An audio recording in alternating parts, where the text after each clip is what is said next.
research-based teaching techniques, and relationship. Relationship is huge, but we'll talk more about that later. What I'd like to look at first are the techniques. I think probably most of us remember the teacher-centered classroom. This is probably what we're familiar with from our youth. You remember the teacher was up front and center. The students were in nice, neat rows, not allowed to talk to each other. And the teacher, the source of authority, downloaded information to the kids who regurgitated it back up on a test designed to measure how much content they could remember. Now, I have to admit, I love lecturing, but my students don't always love it. It does not always inspire. So I was thinking, what really inspires?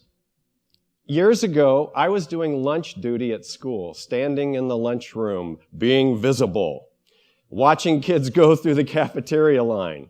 And as I watched the kids going through the line, it occurred to me, they love having choices. And so I said to myself, maybe that would work in the classroom. Let the kids have choices. And so that's what I did. I converted my classroom to a situation where student choice was a big part of the room, along with 4 other C's: collaboration, communication, critical thinking, and creativity.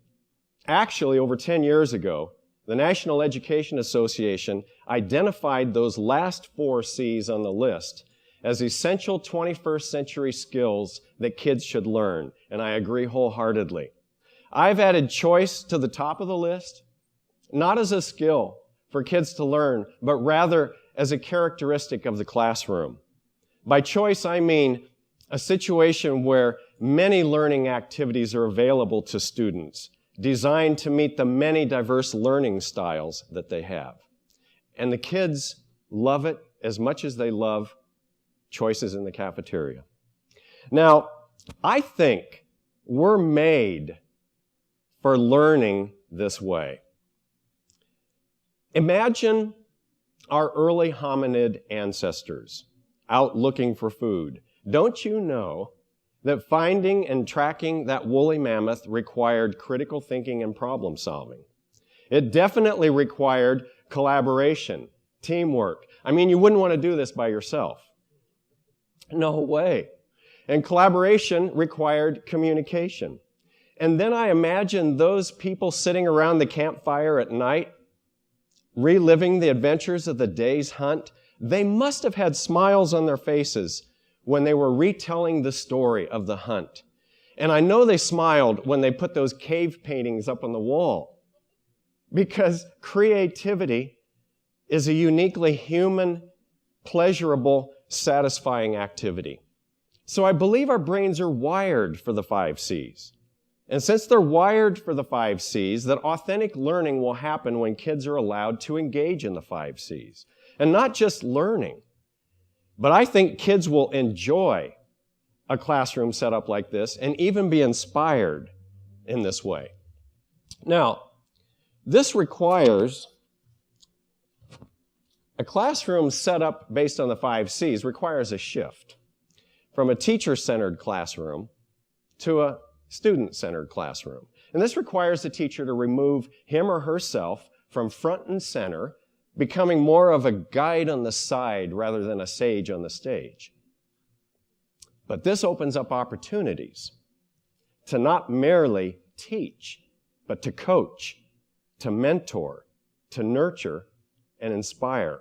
And that's why I love it so much. Now, time out. It's important for me to mention these are not my original ideas. I stand on the shoulders of giants. Remember Plutarch? He said it a long time ago. The mind is not a vessel that needs filling, but wood that needs igniting. And more recently, Albert Einstein. Education is not the learning of facts, but the training of the mind to think. All right, you're going to have to bear with me. I'm going to get real goosebumply for a minute.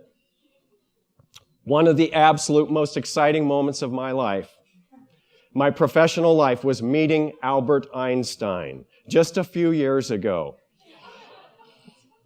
Changed my life bumping into him in that wax museum. What a moment it was. So I stand on the shoulders of giants. Giants like Montessori and Piaget. And Dr. Sam Postlethwaite, who was doing a lot of these things in his biology classes at Purdue University back in the 1960s. I'm a product of the Purdue Biology Department. That's where I fell in love with biology.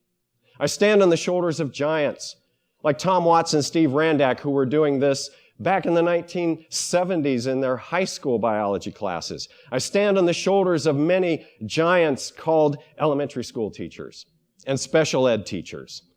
So I'm a product of all of those mentors. So collaboration, communication, critical thinking, creativity, and student choice. What's it look like? If I could just share with you briefly the experiences that I've tried with this. I've taken my 9th grade biology classes and divided the school year up into 2 to 3 week units. At the beginning of each unit, the students are given a menu of all the smorgasbord activities that are available on the menu.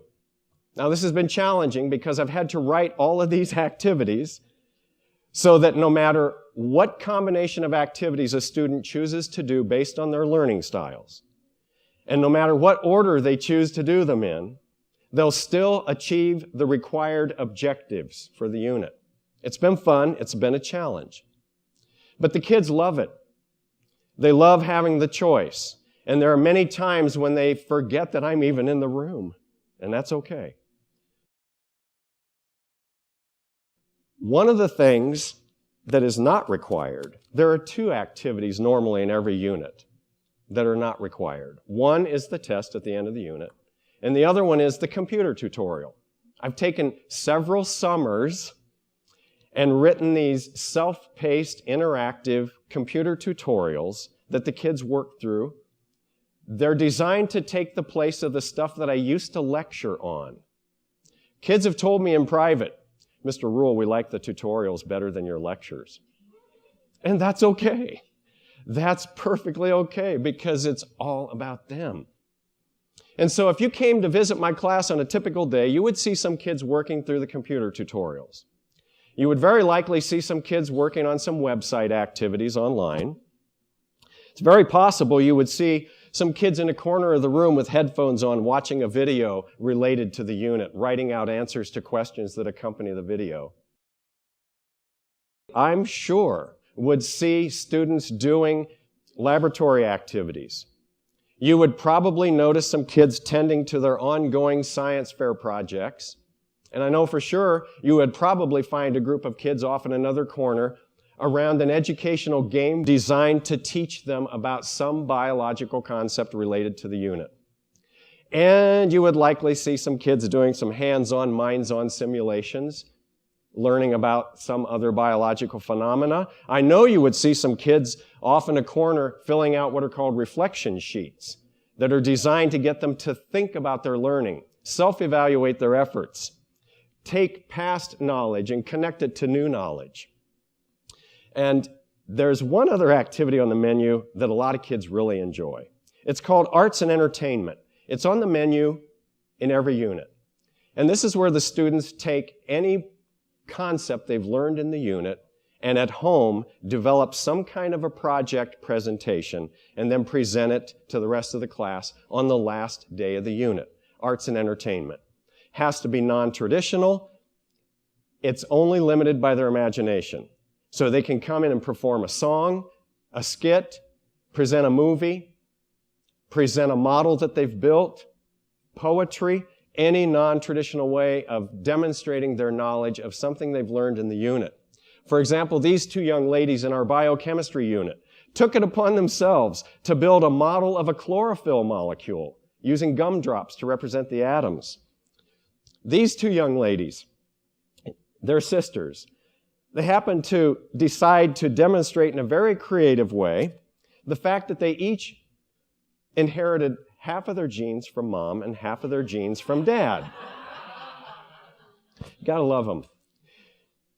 This method of teaching, for me, I have found, 37 years experience, is not only effective, but it's fun because it allows me to sit down with small groups of students while I'm team teaching with that fleet of 10 computers, it gives me the opportunity to sit down with a group of 2, 3, or 4, or 5 kids and respond to questions that they initiate.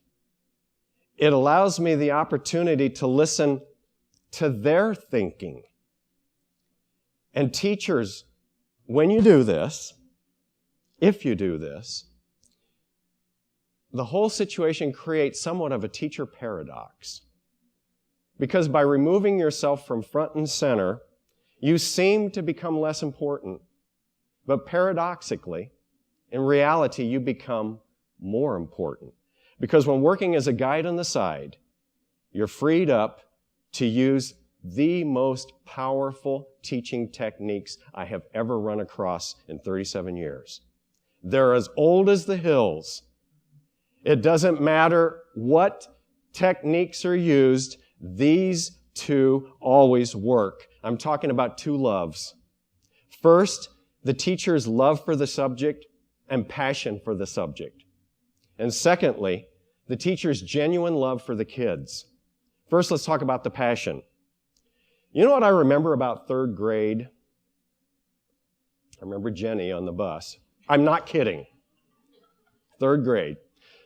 No, the thing I remember most about the classroom in 3rd grade is I remember our teacher every day after lunch would read to us for 10 to 15 minutes. She would read to us Tom Sawyer. What an adventure.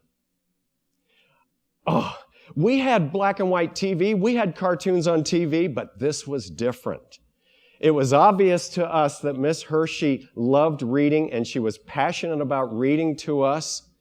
Tom Sawyer, what an adventure. At the end of the 10-minute reading period, I couldn't wait until the next day to find out what would happen to Tom and his friends. I don't know if Miss Hershey realized it or not. I should have written her a letter a long time ago. She inspired me to be a reader. But you see, she wasn't saddled with state-mandated standards and state-mandated high-stakes standardized testing. And so she was free to teach and inspire. I'll never forget her. She means the world to me. I should have written her a long time ago. Then for that other love, teachers' love for the kids. If there are any teachers in the audience, don't get nervous. I'm not talking about warm, fuzzy, emotional love. I'm talking about genuine, decisional, put the other person first kind of love. It motivates. It inspires in a powerful way. I'm talking about the kind of love that C.S. Lewis wrote about it in his book, The Four Loves. He described it as agape love, the highest level of love known. A self-sacrificial kind of love, a love that's passionately committed to the well-being of the other. This kind of love is not always emotional, but it is always decisional. So teachers, great news. This means you can love your kids even when they're not likable. Does that ever happen? Because this kind of love is not emotional, it's decisional, and it motivates and inspires in a powerful way, and it's as old as the hills. So teachers, an airtight lesson plan is important.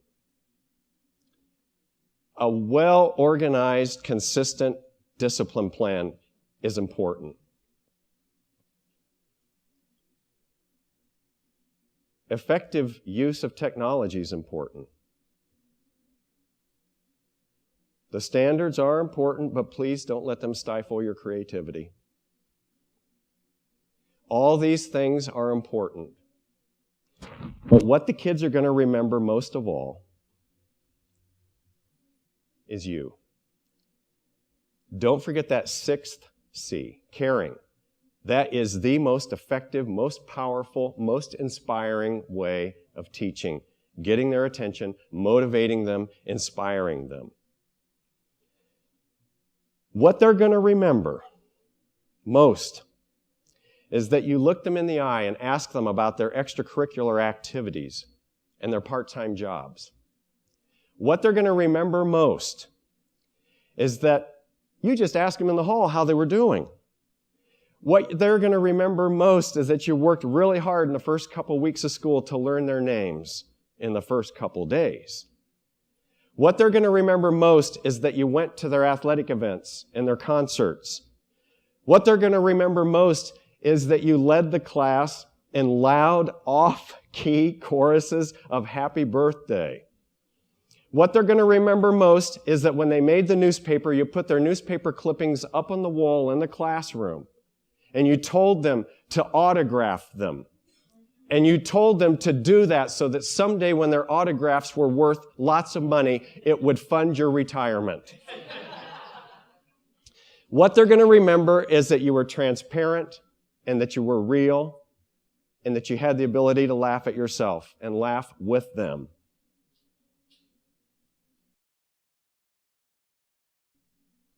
So what's really important? How do we motivate? How do we inspire? Allow kids to involve themselves in the classroom in student choice, collaboration, communication, critical thinking, and creativity. But don't forget that sixth C. It's probably the most important one because the greatest of these is love. Thank you.